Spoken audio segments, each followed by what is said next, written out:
दोस्तों नमस्कार। मैंने पहले वाले वीडियो में आपको ये बताया था कि क्या कारण है जिसके कारण मुस्लिम पक्ष सुप्रीम कोर्ट पहुंचा है ये कह के कि ये कानून गलत है, इसमें संविधान की मर्यादाओं का उल्लंघन हो रहा है, इसलिए इस कानून को रद्द कर देना चाहिए। अब सुप्रीम कोर्ट में जब सुनवाई होगी तब हम दलीलें देखेंगे, लेकिन उसमें एक सबसे बड़ी जो दलील दी गई थी वो ये कि सुप्रीम कोर्ट इस बात की जांच करे कि वक्फ बोर्ड के अंदर और वक्फ काउंसिल के अंदर नॉन मुस्लिम क्यों डाले गए। सवाल इस बात का है क्योंकि ये मुस्लिम संस्था है, इसमें नॉन मुस्लिम्स का क्या काम।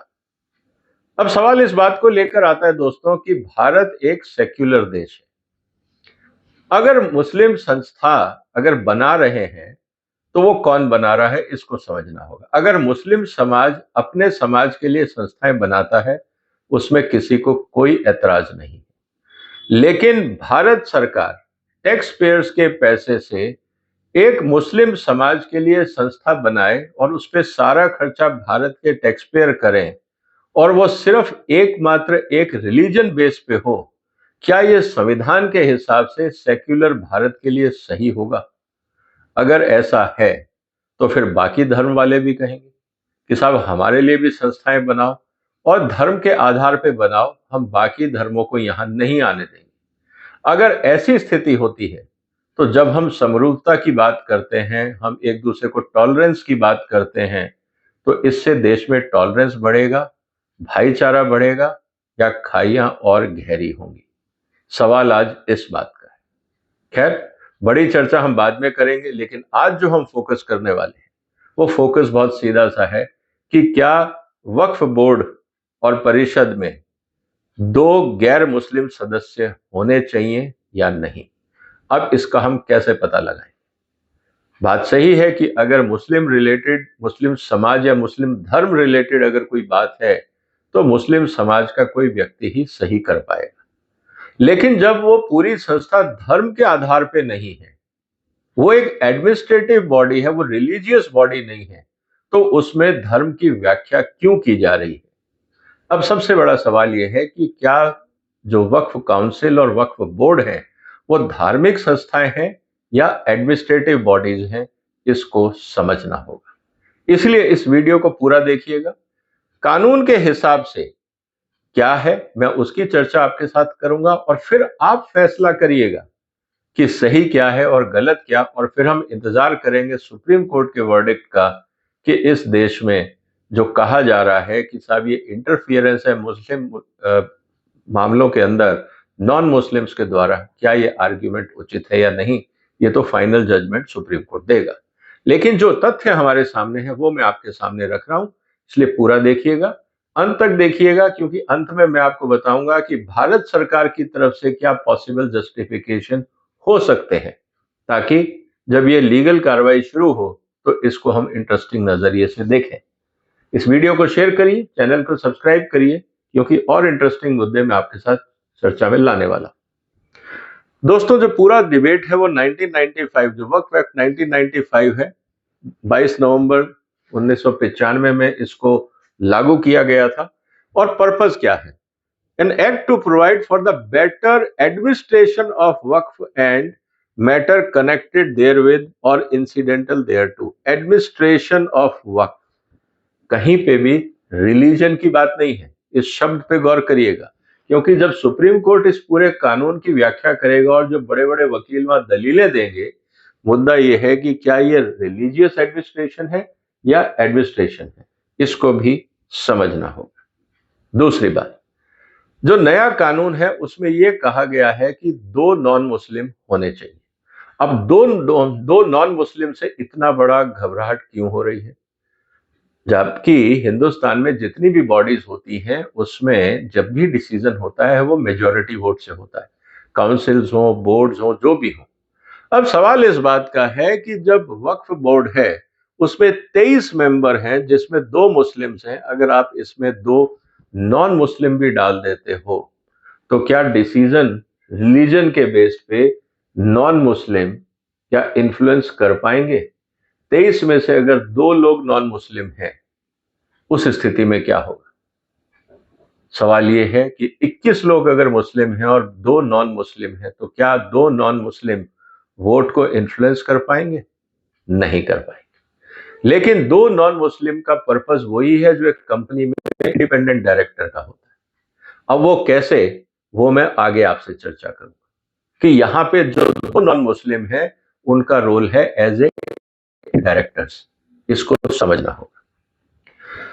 सीधी सी बात है कि जो पूरा कानून बनाया है, सरकार का यह कहना है कि सेंट्रल गवर्नमेंट में by notification the official gazette establish a council to be called central waqf council for the purpose of advising the central government, state government and boards on the matter concerning working of the board and due administration of waqf. Waqf जो है, जो वहां पे property है, जो पूरा सब कुछ है, उसको जो हम कैसे मैनेज करें, ये इस पे डिपेंड करता है। तो ये तो थी काउंसिल की बात। अब हम बात कर रहे हैं बोर्ड की। बोर्ड में 7 से 11 मेंबर हो सकते हैं डिपेंडिंग अपॉन स्टेट गवर्नमेंट। अब इसमें अगर 2 नॉन मुस्लिम हैं तो 7 में 2 फिर भी 5 की मेजोरिटी है, 11 में 2 फिर भी 9 की मेजोरिटी है। तो 2 नॉन मुस्लिम्स जो हैं वो किसी भी रूप में कार्रवाई को प्रभावित नहीं कर सकते हैं। ये बात यहां क्लियर हो जाती है। इसका मतलब यह है कि चाहे वो सेंट्रल काउंसिल हो या स्टेट बोर्ड्स हो, अगर वहां पे नॉन मुस्लिम्स हैं तो इस बात की गारंटी है कि वहां पे 2 नॉन मुस्लिम्स किसी भी तरह से जो डिसीजन हो रहा है उसको इन्फ्लुएंस नहीं कर पाएंगे। तो फिर सवाल इस बात का है कि फिर इनकी जरूरत क्यों है। ये मुद्दा मैं आज में आपसे और एविडेंस और आर्गुमेंट्स दिखाने के बाद चर्चा करूंगा, तो अंत तक बने रहिए। State government shall furnish information to the council on the performance of Waqf boards in the state, particularly on the matter of financial performance, survey, maintenance, Waqf deeds, records, encroachment of Waqf properties, annual reports, audit reports in the manner and time as may be specified by the council, which is central government. अब सवाल जितने काम है वक्फ board के, इनमें से एक भी काम रिलीजियस है? कहीं लिखा है कि नमाज का टाइम वो तय करेंगे या किस तरह से कुरान को पढ़ा जाएगा, कितनी बार पब्लिश होगी, अपग्रेड होगी, जो भी करा जाए। कहने का मतलब ये है कि जब सारा काम बोर्ड का और काउंसिल का एडमिनिस्ट्रेशन है, तो नॉन मुस्लिम को वहां पे बैठाने में ऐतराज किस बात का है, ये समझना भी जरूरी है। अब सबसे इंपॉर्टेंट बात क्या है कि बेनिफिशियरी कौन है। जब आपने वक्फ क्रिएट किया, वक्फ का पर्पस है कि जो प्रॉपर्टी आएगी, एसेट्स आएंगे, उसको समाज के भले के लिए लगाना है। उसमें बेनिफिशियरी कौन होगा? Waqf is created and includes religious, pious and charitable objects and any other objects of public utility. आप चैरिटी करिए, आप स्कूल बनाना चाहते हैं, कॉलेज बनाना चाहते हैं, सड़क बनाना चाहते हैं, गांव में कहीं पे पानी का नल देना चाहते हैं, हैंडपंप है, कुआं खोदना चाहते हैं, करिए ना। इसमें रिलीजन एक्टिविटी कहां से आ जाती है? और रही बात रिलीजियस एक्टिविटी की, तो वैसे भी आपकी मेजॉरिटी है। अगर आपने डिसाइड कर भी लिया और वो कानून सम्मत है, तो उसको कैसे रोका जाएगा? तो इसीलिए नॉन मुस्लिम का इश्यू वहां पे कोई बहुत बड़ा नहीं आता है। अब हम आगे बात करते हैं। इस पूरे प्रोसेस में एक बहुत इंटरेस्टिंग चीज है, डिसक्वालिफिकेशन फॉर बीइंग अपॉइंटमेंट और continuing as a member of the board. A person shall be disqualified for being appointed or for continuing as a member of the board if he is a non-Muslim. सवाल इस बात का है कि secular India में भारत सरकार एक संस्था बना रही है, waqf council and waqf board. Secular India में क्या धर्म के आधार पे आप कोई बॉडी बना सकते हो? क्या ये सेक्युलरिज्म है? और अगर नहीं है तो फिर कैसे हम इस बात को माने कि ये सेक्युलर लोगों का काम है? Appointment of chief executive and his term of the office and other conditions of service. There shall be a full time chief executive officer of the board who shall be the Muslim and shall be appointed by the government. Shall be Muslim and appointed by the government. क्या भारत सरकार या राज्य सरकार secular Hindustan में भारत के संविधान से एक इस तरह का एडवर्टाइजमेंट या नोटिफिकेशन निकाल सकती है कि this post is exclusively available to Muslims? क्या हम ऐसा कर सकते हैं? क्या ये सेक्युलर भारत की परिभाषा के अंदर आता है? अगर ऐसा है तो फिर कल को कोई भी पोस्ट होगी, वहां हिंदूज भी हो सकते हैं, वे सिख भी हो सकते हैं, बाकी भी हो सकते हैं। ये बात अलग है कि ट्रेडिशनली जैसे कहा जाता है कि पंजाब का चीफ मिनिस्टर बेहतर है अगर वो सिख हो, ये एक नॉर्म है, रूल नहीं है, कानून नहीं। लेकिन अगर आप उसको कानूनी दर्जा देना चाहें तो उसमें विवाद होगा, वो आप नहीं कर सकते। वो संविधान के खिलाफ होगा, क्योंकि संविधान का प्रियम्बल क्या बोलता है? India is a secular nation. वहां धर्म के आधार पे नीतियां नहीं बन सकती। ये बात हमें समझनी होगी। पावर ऑफ द बोर्ड अगर हम देखें दोबारा, फिर वही बात आ जाती है घूम फिर के कि ensure that under it superintendence properly properties are properly maintained, controlled and administered and income thereof duly applied for the objects and purposes for such work were created और इंटेंडेड। बोर्ड का काम क्या है? रिलीजियस एक्टिविटी नहीं है। Board का काम है administration, basically management, maintenance and finance. इस बात को हमें ध्यान रखना होगा। अब एक और इंटरेस्टिंग चीज जो हमें समझनी पड़ेगी, जिसको हम आगे भी देख सकते हैं, कि power of the board to appoint chief executive, the executive officer shall not interfere with the religious duty. जब चीफ एग्जीक्यूटिव के लिए कानून में लिखा है कि वो रिलीजियस फंक्शनरीज में इंटरफियर नहीं करेगा, तो फिर वो किसी भी धर्म का क्या फर्क पड़ता है? जब आपका कानून ही बोलता है कि सीईओ की कोई जिम्मेवारी नहीं है रिलीजियस फंक्शन की, उसको कहीं इंटरफियर नहीं करना है, उसके लिए सेपरेट लोग हैं, तो फिर बोर्ड और काउंसिल में कोई भी धर्म का हो, क्या फर्क पड़ता है? Application of the act properties given or donated by persons not professing Islam for support of certain वक्फ। अब उसमें मान लीजिए लोगों ने कहा कि भाई हम आपको वक्फ प्रॉपर्टी दे रहे हैं, लेकिन हम बताएंगे कि हमारी प्रॉपर्टी कहां इस्तेमाल हो। अब ये मैं बताऊंगा। अब मैं आप नहीं चाहता कि वो फॉर एग्जाम्पल शमशान घाट में जाए, मैं चाहता हूं वो जाए मुसाफिर खाना में, ग्रेवयार्ड में ना जाए। मेरे को मुसाफिर खाना, लोगों के आने जाने का, बच्चों के स्कूल का, महिलाओं की एजुकेशन का, मैं इसलिए आपको वक्फ दे रहा हूं। अब इसको कौन इंश्योर करेगा कि जो मैंने वक्फ दी और जिस पर्पज के लिए दी वो हुआ या नहीं? क्या मेरा कोई रिप्रेजेंटेटिव या ऐसा कोई इंडिपेंडेंट डायरेक्टर नहीं होना चाहिए जो इस बात की जानकारी रखे? सवाल यहां खड़ा होता है, माइनॉरिटी जो कम्युनिटी है या माइनॉरिटी शेयर होल्डर है इस पूरे वक्फ सिस्टम में, उसके हितों को कौन ध्यान में रखेगा?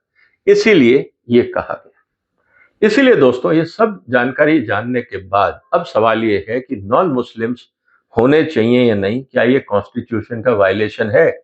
सवाल अब इस बात का लेके, अब एक एक करके सारे पॉइंट्स को दोबारा से हम कैप्चर करते हैं और देखते हैं कि क्या ये वास्तव में ऑब्जेक्शन लॉजिकल है या सिर्फ एक पॉलिटिकल स्टंट है। Non-Muslims are stakeholder in Waqf in various capacities, including as donor, tenant, litigation, lessees in Waqf management. The representation of these stakeholders on the board will help in fairness of the management. अब आप किराया देते हो non Muslim को, non Muslim से आप donation लेते हो, नॉन मुस्लिम कहता है कि मेरे पैसे को मैं चाहता हूं कि गर्ल एजुकेशन में जाए, विमेन एम्पावरमेंट में जाए, आप कहते हैं हम करेंगे और बाद में नहीं करते। कौन ध्यान रखेगा?